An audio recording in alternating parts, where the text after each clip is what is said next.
La semana pasada estuvimos hablando sobre el caso de Amán, que era un político con mucho poder dentro del imperio persa, y que preparó un genocidio. ¿Qué es un genocidio? Es eliminar a un pueblo completo. Preparó un genocidio contra el pueblo de Israel, contra los judíos, en 127 provincias que conformaban el imperio persa, incluyendo la parte de Israel, Jerusalén, porque los persas estaban sobre Jerusalén. Entonces, esto no era que iba a matar a los judíos fuera de Israel, iba a matar a todos los judíos fuera y dentro de Israel. Era un genocidio. Algo así como lo que intentó hacer Hitler durante la Segunda Guerra Mundial, entre los años 1939 a los años 1945, donde intentó literalmente exterminar a todos los judíos mundialmente. Y mató a 6 millones de ellos. Entonces, en el capítulo 3 se nos presenta el edicto del rey y cómo fue distribuido por todas partes. El versículo 13 dice, el capítulo 3, y fueron enviadas cartas por medio de correos a todas las provincias del rey con la orden de destruir, matar y exterminar a todos los judíos, jóvenes, ancianos, niños y mujeres.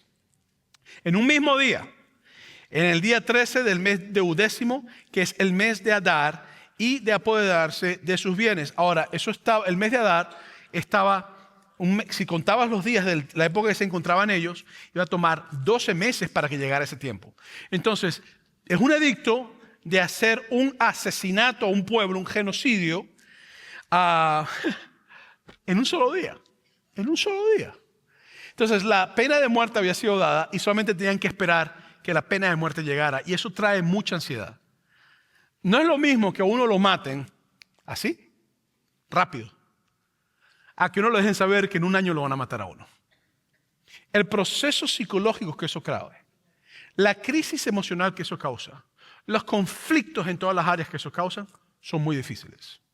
No es lo mismo que esto pase rápidamente a que pase con mucho tiempo de espera. ¿Por qué quería Amán matar a los judíos?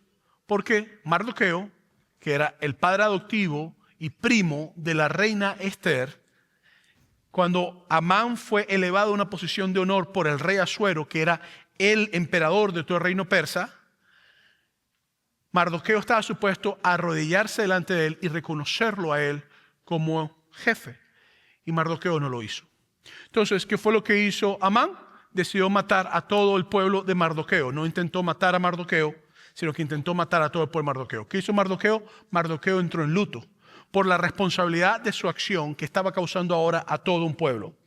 Luto y búsqueda de Dios. En Esther capítulo 4, versículos 1 al 2 dice, luego que supo Mardoqueo que todo se había hecho, rasgó sus vestidos y se vistió de cilicio y de ceniza y se fueron a la ciudad clamando con grande y amargo clamor y vino hasta delante de la puerta del rey, pues no era lícito pasar adentro de la puerta del rey con vestido de cilicio. Entonces nos dice que se rasgó los vestidos, una costumbre muy normal, muy típica en aquella época dentro de lo que tiene que ver con el judaísmo. Se rompían los vestidos, una forma de que, estoy muy dolorido, se rasgaban los vestidos. Cilicio era un saco que si usted vivió en Latinoamérica en la época de los 80, 70, 50, 90, principios de los 2000, los sacos donde se ponían las papas no eran de ese material plástico que se usa hoy en día, era de tela.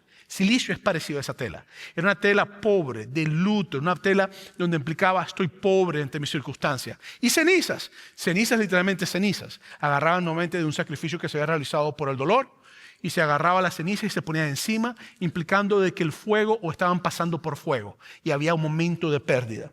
Entonces, te dice que Mardoqueo lloró amargamente y entró cerca de la puerta del rey, pero no entró a la casa del rey. No puede entrar al palacio real. Primero, porque no lo habían llamado. Y segundo, porque nadie entraba a la casa real vestido de esa manera y con esa actitud. Esther 4 al 3. Y cada provincia y lugar donde el mandamiento del rey y su decreto llegaba, tenían los judíos gran luto, ayuno, lloro, lamentación, cilicio y ceniza. Era la cama de muchos. Claro, porque esto es un exterminio total. Va a ser eliminado todo el mes, todo en un año, todo lo que sería el pueblo judío. Entonces el pueblo estaba ayunando, estaba clamando. Y cuando nosotros hablamos del ayuno, o pensamos en el concepto de ayuno, muchas personas hoy en día en el mundo cristiano ni siquiera saben lo que es ayunar. sabe lo que es ayunar porque se ha puesto de moda para bajar unas libritas de más. Entonces la gente dice, pastor, estoy ayunando porque estás buscando de Dios. No, es que hay una dieta ahora que yo hago. Y yo digo, perfecto, muy bien, perfecto, está bien, chévere. Pero ¿por qué nosotros en el mundo cristiano y en el mundo judío practicábamos lo que era el ayuno? ¿Por qué lo practicamos hasta el día de hoy? ¿Para qué me sirve? ¿Con qué se hace? ¿Qué es esto? El origen teológico del ayuno o de esta práctica de ayunar se radica en Génesis capítulo 3. O podemos decir que se enfoca en Génesis capítulo 3. Y es referente al fruto prohibido. Porque en el Génesis capítulo 3, el hombre y la mujer, con su deseo de llegar a querer ser como Dios, no se abstuvieron del alimento que les prometía llegar a ser como Dios. ¿Me explico? Es lo que dice el texto en Génesis 3. Dice que Satanás le dijo a la mujer, o la serpiente le dijo a la mujer, el fruto que ves y comes vas a llegar a ser como Dios. Entonces ella no se abstuvo de comer el alimento que supuestamente la llevaba a ser como Dios. Pero más bien ese alimento lo que hizo fue desobedecer a Dios. Y se convirtió en su caída espiritual. Se convirtió en su caída física. Se convirtió en su caída de pecado. Entonces cuando nosotros ayunamos, lo que estamos diciendo literalmente es que no es más importante la comida que alimenta nuestros deseos y nuestras fuerzas para cumplir nuestras pasiones. Sino lo que estamos diciendo es que lo más importante para mí es la palabra de Dios. Y entonces nosotros como cristianos, también aparte de comprender que el ayuno es un concepto que puede comenzar con Génesis capítulo 3, también tenemos que pensar que el ayuno es un concepto que puede empezar en Lucas capítulo 4, donde Cristo dijo, no solo de pan vivirá el hombre, sino de toda palabra que sale de la boca de Dios. Y Cristo lo dijo cuando estaba ayunando. Ahora, rápidamente, esto es importante. Ten cuidado cuando ayunes. ¿Por qué? Porque hay personas que piensan que el ayuno es algo que tú lo puedes hacer así. Hay ayuno de un día, de un desayuno, hay ayunos de mediodía, de hasta las 6 de la tarde, hay ayuno de 2 días, de 3 días, de 4 días, de 5 días. Yo he conocido personas que han hecho ayunos de 30 días. Yo nunca he hecho un ayuno de 30 días. A mí Dios nunca me ha dicho que haga eso. Y no le recomiendo a nadie tampoco que haga ese tipo de cosas. Pero la gente a veces se pone a ayunar y entonces el día antes de ayunar por una semana, porque sintieron que eran por semana, estaban metidos allá en el taco de carros, en el carro de tacos, hartándose con birria, con varias Coca-Colas, varios litros de Coca-Cola y pues con pan ahogados y todas esas cosas. Y después entonces te dicen, voy a ayunar por 7 días. Eso no funciona. Para ayunar tú tienes que preparar tu cuerpo. ¿Ok? Tú no puedes, si vas a ayunar por 7 días, que de paso, tengan cuidado con eso. Hay personas que por asuntos de diabetes tienen que tener cuidado con ese tipo de cosas. Pero si tú vas a ayunar o que están tomando medicamentos, si vas a ayunar por 7 días, tú no puedes simplemente empezar de un día para otro. El cuerpo se prepara. Es igual, hay otros que me han dicho en el pasado, pastor, me voy a hacer un ayuno de 15 días y voy a ayunar hasta tal día, esta fecha. Cuando cierre el ayuno lo invito a comer en el buffet chino. No.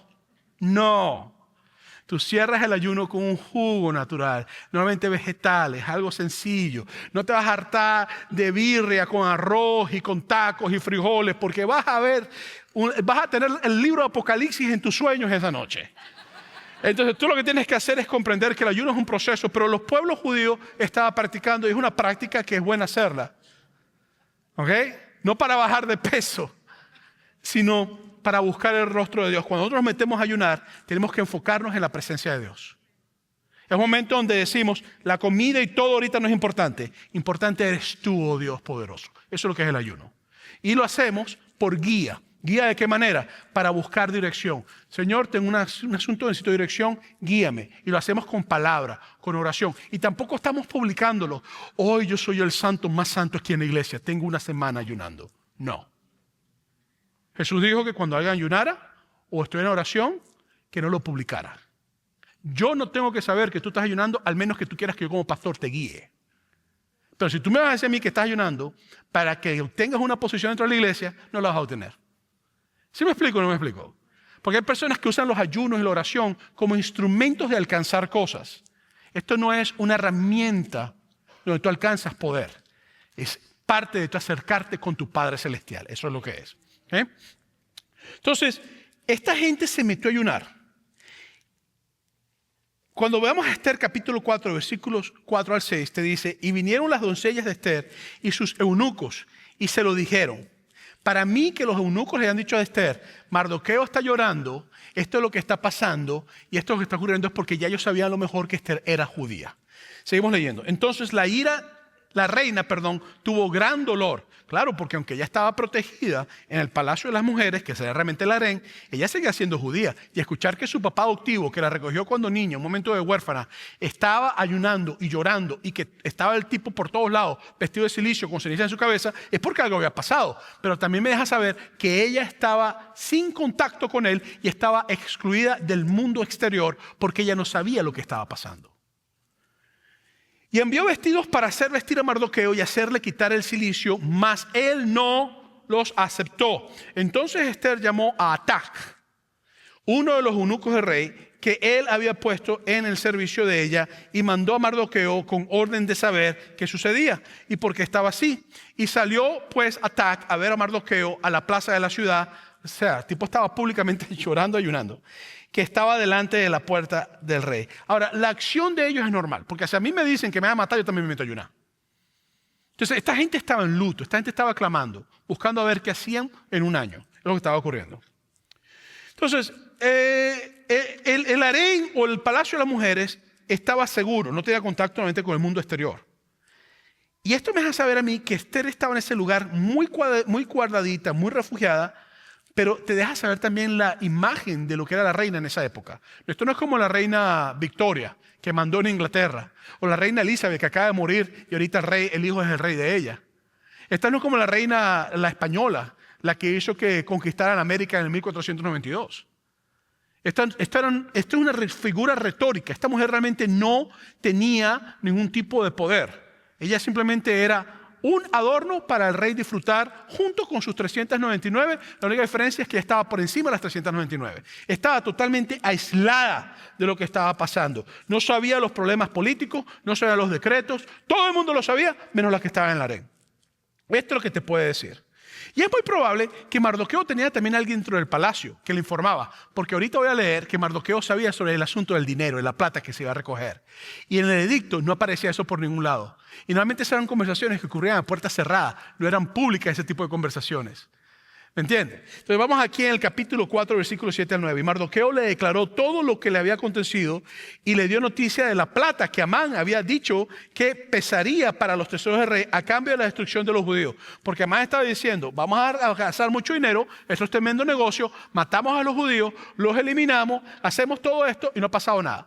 Hay personas que me dicen a mí que el libro de Esther no tiene nada de teología ni nada que tenga que ver con nuestros tiempos. Es equivocado lo que está diciendo esa persona. Número uno, aquí hay una empresa que está vendiendo a un pueblo entero por dinero.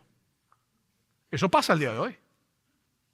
No quiero caer políticamente, pero hay muchas medicinas que cuando tú lees todos los efectos secundarios, te dicen que te sale una cabeza aquí al lado. Te dice, las uñas te van a salir bonitas, pero te va a dar cáncer. Entonces hay muchas cosas que nuestros sistemas a veces a nivel mundial practican donde eliminar un pueblo o eliminar un sector produce dinero o ganancia. Es lo que está pasando aquí. Es igual. Hay personas que me dicen a mí, el libro de Esther no tiene nada que ver con nuestras épocas. No tiene nada que ver con nuestra época. Está hablando de un hombre llamado Amán que odiaba a los judíos. Te hago una pregunta. ¿Tú quieres a todo el mundo? ¿O no hay un grupo étnico que tú detestas?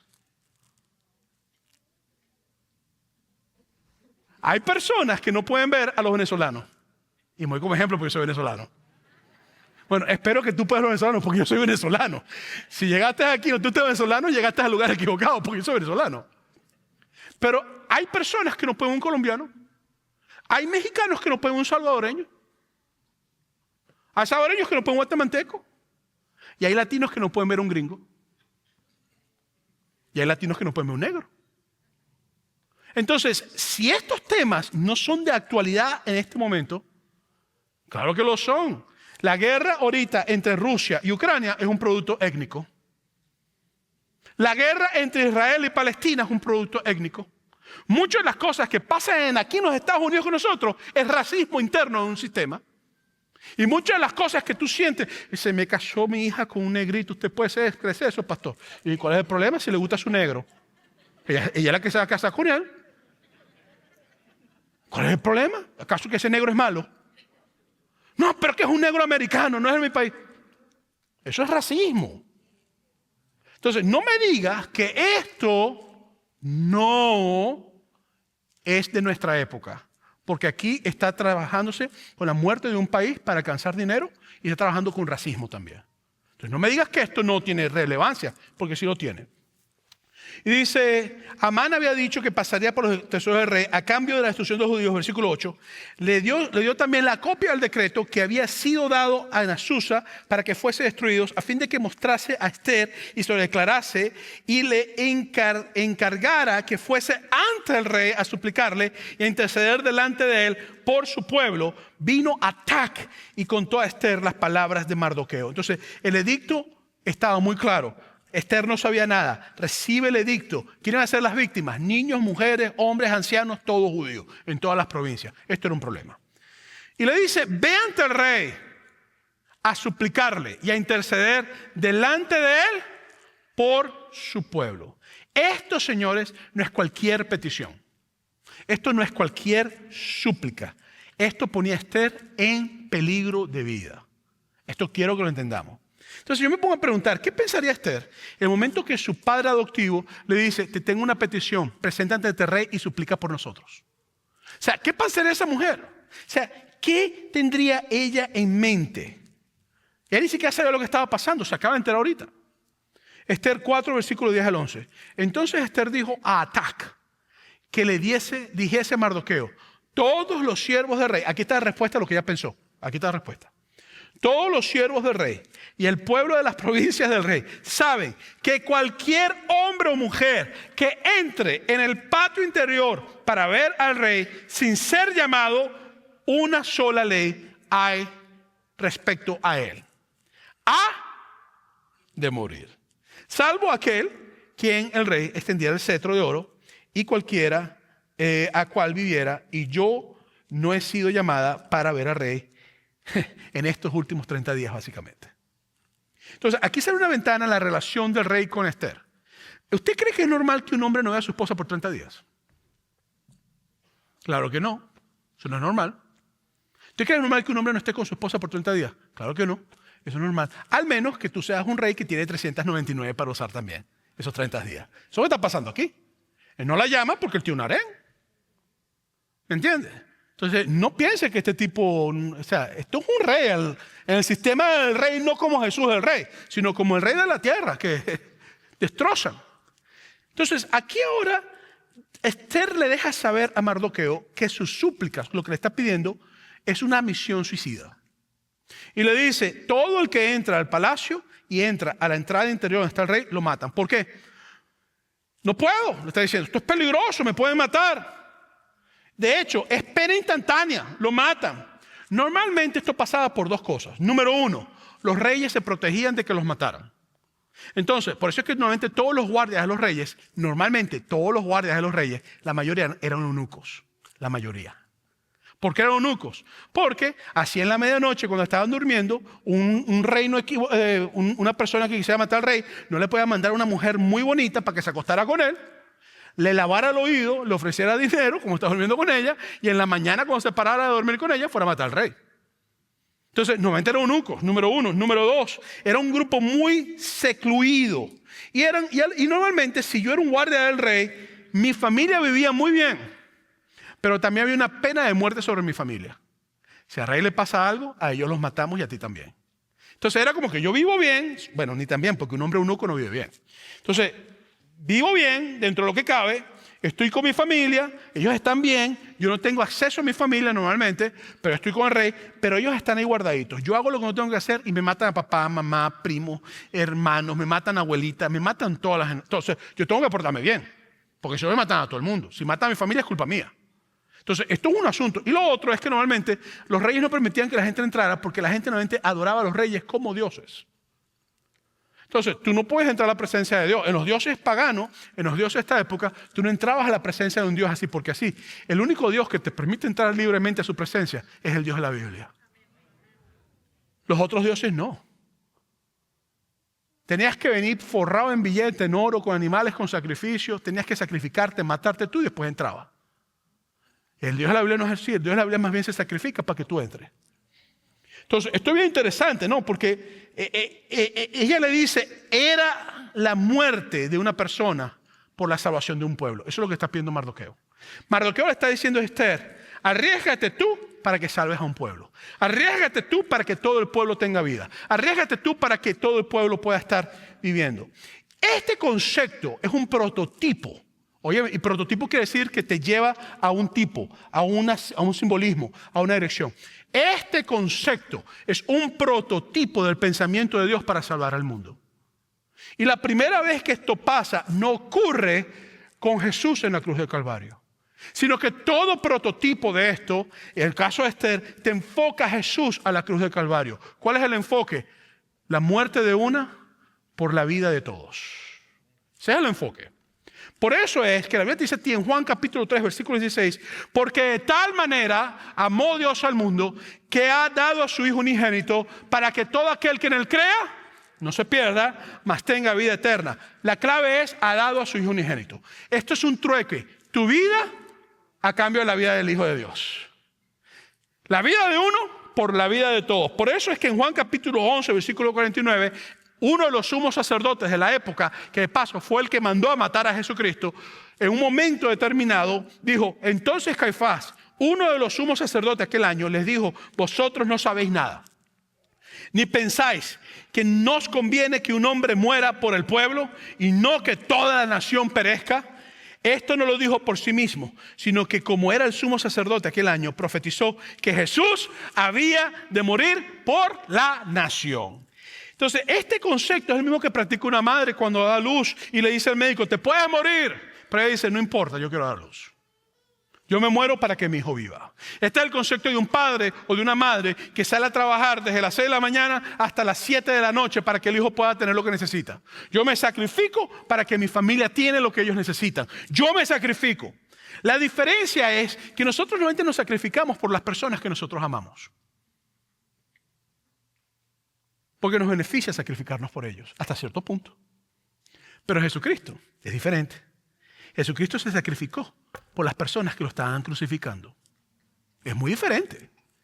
Entonces, este concepto, esta petición de Mardoqueo es un prototipo de lo que Dios iba a hacer en la cruz de Jesús. Entonces, cuando yo leo el libro de Esther, yo no puedo decir simplemente, ay, aquí no hay teología porque no se menciona el nombre de Dios. Señores, aquí hay teología pesada, de calidad, buena.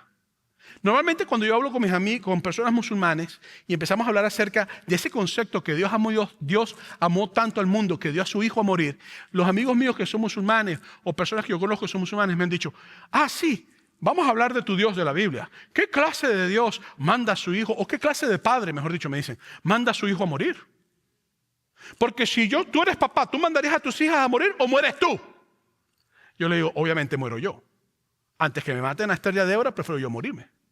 Claro que sí. Entonces explícame qué clase de Dios tú tienes, me dicen. Que prefirió matar a su hijo que morir él. Y yo les digo, bueno, en el Corán, cuando tú lees el Corán, y de paso no estoy atacando a los musulmanes. No pienses, el pastor está atacando a los musulmanes. No, yo tengo muchos amigos musulmanes. Los amo, los adoro. Y oro por ellos, para que tengan un encuentro con Jesús. Pero yo les he dicho a ellos claramente, mira, yo quiero que tú pienses en esto. En el Corán, Alá es el Dios de todos y es el Rey de todos y es el Padre de todos. Pero el Corán te dice que tú tienes que morir sacrificadamente en muchas partes por tu Dios. Entonces, la diferencia del Dios de la Biblia, he dicho, al Dios del Corán, es que en el Corán Dios me manda a mí a sacrificarme por Él. El Dios de la Biblia, en Dios, que es Dios, Padre, Hijo, Espíritu Santo, se sacrifica a sí mismo por mí. Entonces, es muy diferente, le digo yo. Se me quedan mirando y me dice, no voy a hablar contigo más, Moisés. Todo el tiempo tienes cosas que hablar. No voy a hablar contigo más, Moisés. Yo quiero que nosotros entendamos que este concepto es el concepto del verdadero amor. Por eso es que Jesucristo dijo, y otra cosa, Jesucristo no fue forzado a hacer esto.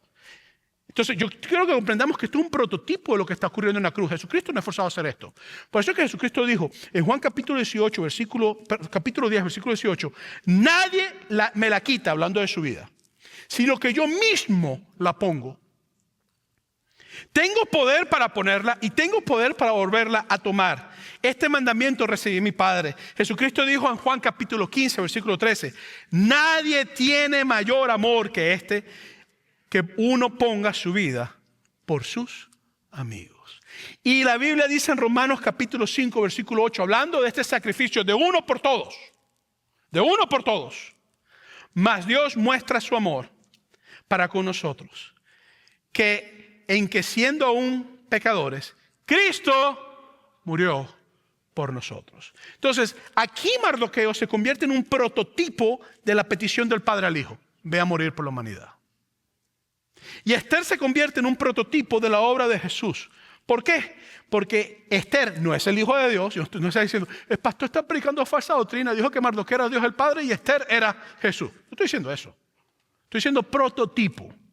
Pensamientos, ideas que están en el texto que te dirigen a la cruz, lo que estoy diciéndote. Pero te presenta claramente que Esther toma una decisión muy clara. Allá no la forzan. Y Mardoqueo hace una petición muy clara. ¿Por qué? Porque el concepto es la muerte de uno por la vida de todos.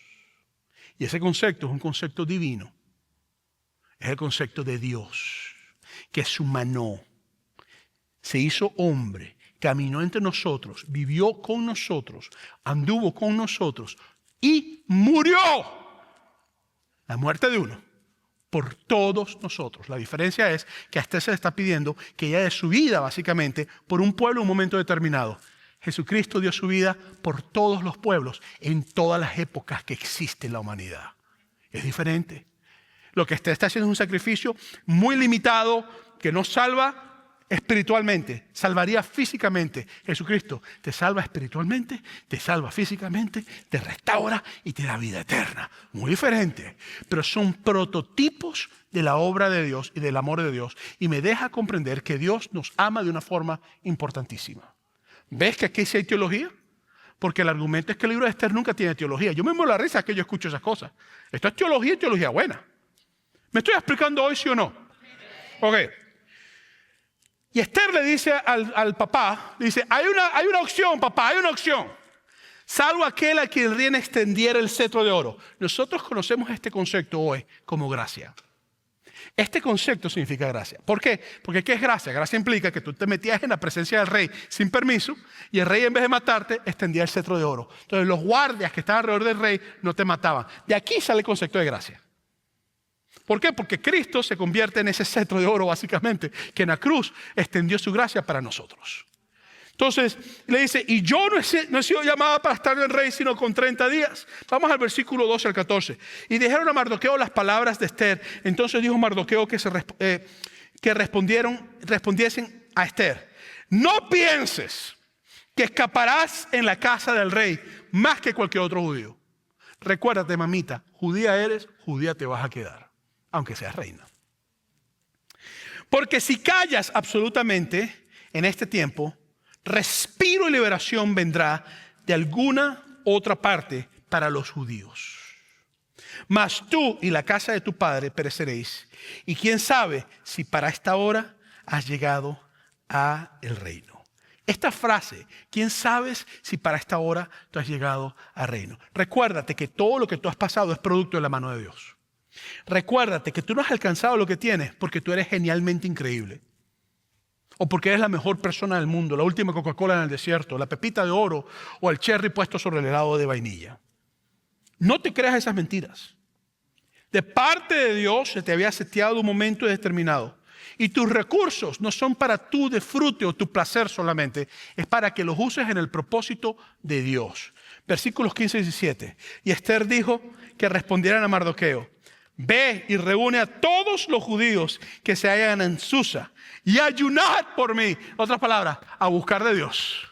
Necesito que todo el mundo busque de Dios. Yo lo voy a hacer, pero todo el mundo tiene que ayunar. Todo el mundo tiene que buscar de Dios. Ayunad por mí. Y no comáis ni bebéis en 3 días. Interesante, 3 días. Otra vez volvemos al concepto de 3 días. Cristo murió por 3 días. 3 días, otra vez concepto de 3 días. Y yo también con mis doncellas ayunaré igualmente. Esto me da a saber que las doncellas ya sabían que ella era judía, porque iba a tener que ayunar con ellas porque ella era judía. Y las doncellas, aunque estaban en un mundo pagano, estaban siendo evangelizadas por Esther. Y entonces entraré a ver al rey, aunque no sea conforme a la ley. Me encanta esta frase. Y si perezco, que perezca. Entonces Mardoqueo fue e hizo conforme a todo lo que mandó a Esther, porque es mejor la muerte de uno que la muerte de todos. Y ese principio se ve en la cruz de Calvario, porque si Cristo no hubiera muerto por nosotros en su cruz, todos nosotros estuviéramos ahorita siendo merecedores de la muerte espiritual. Pero la muerte de Jesús física nos liberó a la vida espiritual a través de Cristo Jesús. ¿Me estoy explicando? Okay. Entonces, esto es importante, porque tú tienes que ver la línea de la historia de Esther. Una joven huérfana judía entre 400 mujeres. Dios la preparó para ese momento determinadamente. Eso no hay nada que discutir. De huérfana, que es vivir en crisis, porque un huérfano vive en crisis, a una doncella en crisis, porque no era reina, a pasar a una reina llena de paz, porque ahora es reina, ahora tiene paz. Y nuevamente, de reina a un propósito de Dios en medio de crisis. Entonces, crisis, paz, y ahora trabajar con la crisis desde la paz, que te puede robar la paz. Eso es lo que está pasando con ella. Entonces, yo quiero que pienses en la línea de la historia de Esther, pero ahora piensa también en la línea de tu historia. Todos nosotros tenemos etapas. Todo el mundo de este lugar tiene etapas. ¿A qué me refiero a eso? Hay momentos donde parece que todo lo perdiste. Si tú no has estado ahí, te felicito. Pero yo sí he estado ahí. Hay momentos donde tú estás perdido, se acabó todo, no sé qué voy a hacer, qué voy a meter la cabeza. O sea, perdiste todo. Eso es crisis. De repente se alcanza todo. Ay, ya estoy bien, estoy tranquilo, todo lo alcancé. Lo que quería y más lo que quiero. Y de repente, donde lo que se alcanza tiene que ser puesto para el servicio de Dios con el peligro de perder lo que habías alcanzado. Eso es lo que está pasando con Esther. Ahora, ¿tú crees que eso no va a pasar con Esther? Eso pasa contigo también. Si tú te pones a ver la línea de tiempo de tu vida, tú vas a encontrar que esa línea de tiempo, tú has pasado momentos de pérdida muy fuertes, has alcanzado todo lo que querías y nuevamente Dios te dice, ahora pónmelo a mis pies. Ponlo a mis pies, trabájalo conmigo. Entonces, hay 3 cosas que me gustaría rápidamente presentarte en medio de todo esto. La primera es tu propósito a través de la voluntad de Dios. Eso es lo primero que tenemos que saber. Y me lleva entonces a que para yo comprender mi propósito a la voluntad de Dios, yo tengo que recordar mi historia. Necesitas recordar tu historia. Que nunca se te olvide de dónde Dios te ha sacado. No para que te golpees con látigo, soy pecador, soy malo, no sirvo para nada. No. No para eso. Sino comprende que Dios te ha sacado de los momentos más difíciles y que Él te tiene en sus manos. Y que la crisis no puede ser más fuerte que lo que Dios ya ha hecho en tu vida. Porque cuando estabas a punto de perecer, cuando estabas enfermo de enfermedades, o cuando estabas en el lecho de muerte, si ya estás a punto de morirte, o si cuando estabas pensando que ibas a pasar por ese divorcio fuerte, o en el momento que pensaste que ibas a perder todo tu trabajo, o el momento que te dio la orden que tenías que irte de aquí, o el momento que tuviste un asunto que cometiste la ley, en medio de tu crisis Dios estuvo presente, nunca te soltó, te agarró de la mano, caminó contigo, te sigue teniendo y aunque tú falles se mantiene fiel. Recuerda tu historia. El problema es que nosotros nos enfocamos en el momento de la crisis. Recuerda tu historia. Dios no te ha soltado, Dios nunca te soltará. El que se suelta de Dios soy yo. El que dice a Dios, no quiero agarrarte la mano, suéltame, soy yo. Y Dios dice, ok, estoy caminando al lado tuyo. Cuando quieras agarrarme la mano, me la vuelves a agarrar. Yo no quiero, yo puedo por mí mismo. Ok, aquí estoy. Y el momento que te das cuenta que estás embromado otra vez, clamas a Dios. Y Dios dice, aquí está, dame la mano. Entonces, yo tengo que entender esto. Recuerda tu historia. Tu historia tiene una línea de tiempo. Es una línea importante. Esta no era la historia de Esther. Esta era la historia de Dios en Esther. Tu historia, esto lo he dicho muchas veces en el año pasado, este año. Tu historia no es tu historia, es la historia de Dios en Esther. En Esther capítulo 1, versículo 19, la reina Vashti desobedece al rey y pierde su trono. ¿Fue Dios el que hizo que lo hiciera? No, pero ella desobedeció al rey, no hizo lo que él quería, el rey estaba borracho, dejó que se fuera la borrachera a la cabeza, actuó como un perfecto patán, votó a la reina. Y entonces ahí se abre una puerta para que entre Esther. ¿Culpa de Esther? No. Culpa de Vashti y culpa de Asuero. Pero Dios permitió también eso y trabajó con eso. Entonces, Esther capítulo 2, versículo 7, nos dice que Esther era huérfano. Crisis, problemas, dolor, un pasado lleno de dolor. En Esther capítulo 2, versículo 17, 10 versículos más tarde, me dice que Esther vio el rey estuvo con Esther y la amó. Y dijo, esta es la mujer, esta es la reina, esta es la que yo quiero que sea la privilegiada entre todas las 400 que ella tenía. ¿Por qué tú piensas que él la escogió? Porque ella era bonita, porque era genial. Dios mío, habían 399 mujeres. Él no tenía que escoger a una sola, él puede escoger a todas como reinas. ¿Por qué lo hizo? Él lo hizo porque le dijo Mardoqueo la palabra clave. Y quién sabe si para esta hora has llegado al reino. Porque la historia de Esther tenía que ver con un Amán y tenía que ver con un problema que tenía generaciones, porque la línea de Amán venía destruyendo a Israel por muchos años, por cientos de años. Entonces, tu pasado es parte de tu propósito. Pastor, yo hice cosas muy malas. Gloria a Dios que Cristo te ha liberado de lo malo que hacías. Ahora lo malo se convierte en tu propósito. Ahora lo malo cambia de ser malo y se convierte en la mano de Dios trabajando las cosas que son malas en tu vida para ser de bendición. Tu pasado puede ser muy duro, puede ser muy triste, pero el propósito de Dios viene y cambia tu tristeza, cambia tu dureza y lo lleva a un propósito, enfocado hacia una dirección. Quizás doloroso todo lo que ha pasado, pero Dios torna tu dolor en propósito. Dios cambia tu vida en la dirección de lo que Él quiere que hacer. Tus circunstancias las cambian en propósito. Por eso te digo, tu dolor que ha sido o está siendo sanado en Dios se convierte en oportunidades para ayudar a otras personas. Esto es muy importante que lo entendamos. Se convierte en oportunidades para que tú puedas ser de bendición a otras personas. Por eso te llego entonces al segundo punto. El segundo punto sería tu propósito a través de la voluntad de Dios. Oremos por la voluntad de Dios en nuestra situación actual. En Esther capítulo 4, versículo 1, Mardoqueo se va a orar y ayunar. En Esther capítulo 4, versículos 15 al 16, Esther le dice, ayunen todos por 3 días, busquen de Dios por 3 días. Y yo voy a hacer lo mismo con las mujeres que están conmigo. Ella pudo haberse hecho la loca y haberse alejado. Pero ella dijo, no, busquemos de Dios juntos y vamos a hacer lo que tenemos que hacer. Comprende que ninguna crisis se supera por tus propias fuerzas. Sin la presencia de Dios no vas a vencer tu crisis. Sin la presencia de Dios no vas a vencer las circunstancias que tienes. Sin la presencia de Dios no va a ocurrir lo que necesitas que ocurra. ¿Cómo se consigue la presencia de Dios? Señores, humillándose a su presencia y diciéndole, aquí estoy, tú eres mi papá, tú eres mi Dios, tú eres mi Salvador, tú eres mi Rey, yo me entrego en tus manos. Y eso es lo que está haciendo Mardoqueo y es lo que está haciendo Esther. Yo necesito practicar este tipo de cosas. ¿Recuerdas lo que le dijo Mardoqueo a Esther nuevamente? Esther capítulo 4, versículo 14. Y quién sabe si para esta hora has llegado al reino. ¿Usted creen que es fácil meterse en la presencia de un rey si no está lleno de la presencia de Dios? Ese tipo era un loco. Ese tipo vio a Vashti, la botó así como beber agua, la botó. ¿Qué liberaba a Esther que le hicieran lo mismo? La presencia de Dios. ¿Qué liberaba a Esther que entrara con convicción? La presencia de Dios. El problema es que nosotros queremos entrar sin la presencia de Dios. La presencia de Dios. No existe llamado sin convicción. Y he estado diciendo esto por las últimas semanas. No existe llamado sin convicción y no existe convicción sin llamado.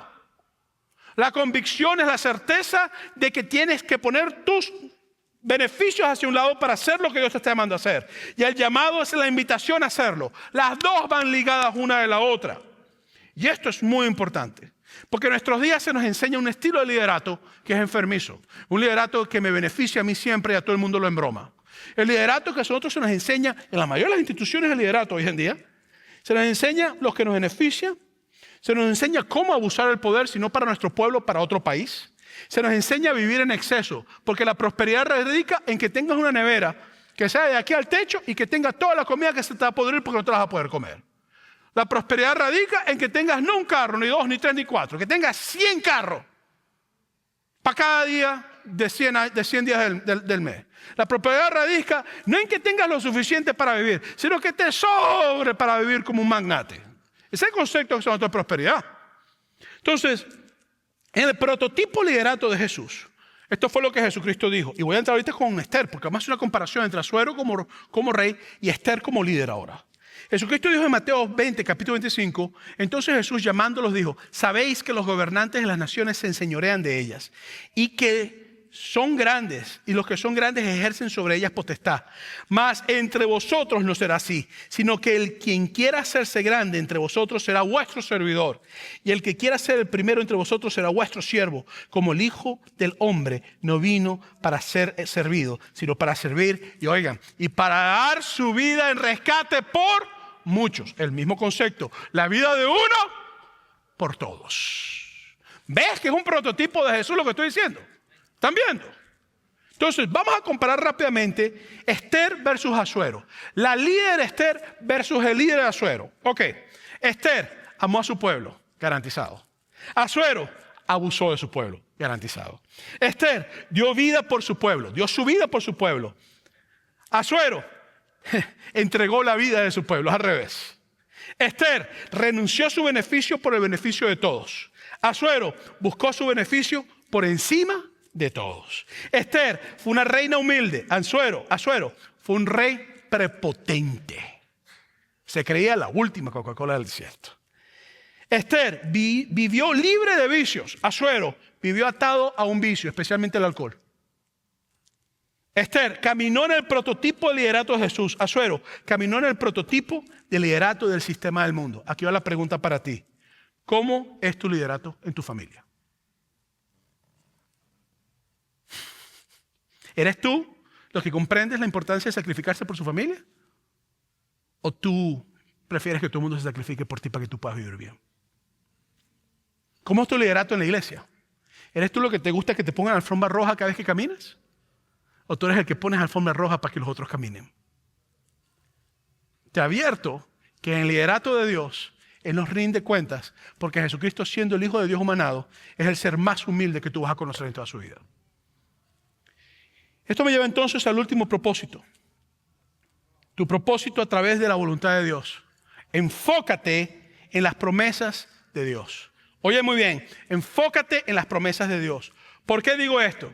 En Esther capítulo 4, versículos 14, esto es lo que le dice Mardoqueo claramente a Esther. Porque si callas absolutamente en este tiempo, respiro y liberación vendrá de alguna u otra parte de los judíos. Mas tú y la casa de tu padre pereceréis. Óyeme muy bien. Mardoqueo se enfocó en una gran realidad. ¿Sabes cuál es la realidad? Que Dios siempre caminó con Israel. Que no era la primera vez que querían eliminarlos. Los filisteos, los arameos, los cananeos, los caldeos, los egipcios. Todo el mundo los quería matar. Y Dios siempre salió al rescate de ellos. Entonces, Mardoqueo se enfocó en el pacto abránico. En Génesis capítulo 15, versículo 5, Dios llevó a Abraham afuera y le dijo, tu descendencia será como las estrellas de la tierra. Y yo bendeciré a todas las naciones de tu descendencia. Mardoqueo se enfocó en el pacto davídico. En 1 Corintios capítulo 17, Dios le dijo a David lo siguiente, uno entre tus hijos afirmaré su reino y él le edificaré casa y yo confirmaré su reino eternamente.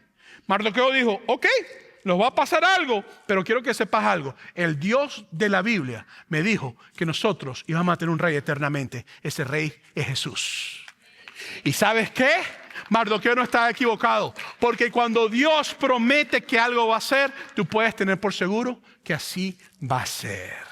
Enfócate en las promesas de Dios. Dios te dice que tú eres real sacerdocio, nación santa, pueblo adquirido por Dios, llamado de las tinieblas a la luz para anunciar el evangelio de Él. Dios te dice que tú eres nueva criatura en Él, que si estás en Él, tú eres nueva criatura. Te dice que el que crea en Él, aunque esté muerto, vivirá. Dios te dice que Él es tu paz por encima de todas las cosas. Iglesia, enfócate en las promesas de Dios. No sigas más viviendo en las promesas del salario que tienes, o de un presidente, o de una economía. Enfócate en las promesas de Dios. Eso es lo que tienes que hacer. Y verás la mano de Dios moverse. La próxima semana las cosas se van a poner mejor con Esther. Esto está buena la historia, no te la pierdas. Te invito a estar en pie en este momento. Te invito a que cierres tus ojos ahí donde estás. Inclina tu cabeza. Quiero invitar a los compañeros de oración que pasen al frente. Si tú eres compañero o compañera de oración, por favor, pasa al frente. Si tú estás aquí hoy y tú estás escuchando este mensaje de que Jesús se dio por ti, por amor a tu vida, sin tú merecerlo, ese es el mensaje de la cruz. Pero el mensaje de la cruz no se queda incompleto en la muerte de Jesús. sino que se completa en su resurrección, en su ascenso al trono de la gracia y sobre todo en su segunda venida. La Biblia dice que algún día los cielos serán abiertos y al que vieron que ascendió y al que ellos crucificaron, verán venir en la gloria. Jesús, el Hijo de Dios, resucitó de la muerte. Si tú crees esto, yo quiero decirte que tú eres un cristiano que cree en Jesús. Si tú no has aceptado a Jesús, pero tú estás creyendo esto, o públicamente nos has dicho, yo quiero reconocer a Jesús, yo quiero invitarte a que tú tomes la decisión de reconocer a Jesús. Si quieren oración, nuestro compañero de oración está aquí al frente. Pueden pasar para orar. Pero yo quiero invitarte hoy a que si tú quieres recibir a Jesús como tu Salvador, tú hagas esta simple oración conmigo hoy. Esta oración no es mágica. Si tú haces la oración es porque ya tú creíste en Jesús. Y si tú creíste en Jesús es porque ya tú eres salvo a través de Jesús. Pero esta oración lo que te dice es públicamente que tú eres de Él. Inclina tu cabeza, cierra tus ojos y di conmigo. Si quieres dedicar tu vida a Jesús porque te has apartado o quieres aceptarlo, es: Señor, te entrego mi vida. Gracias porque moriste por mí, no solamente por mí, por todos. Perdona mis pecados. Soy tuyo. Gracias por tu amor y tu misericordia. En el nombre de Jesús te lo pido. Amén y amén.